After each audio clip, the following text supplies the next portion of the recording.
পয়সার যদি দরকার হয় বাইতুল মাল থেকে তোর জন্য বেতন ধার্য করে দিব।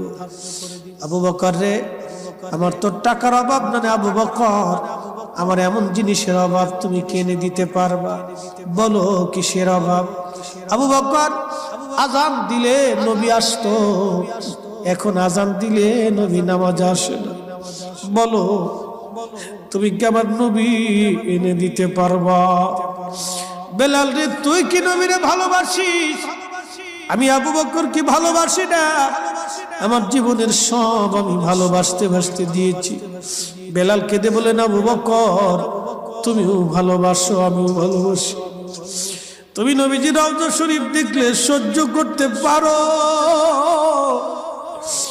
আমি বেলাল যখন রওজা শরীফের দিকে তাকাই আমার কলিজা ফেটে আসে, আমি সহ্য করতে পারি।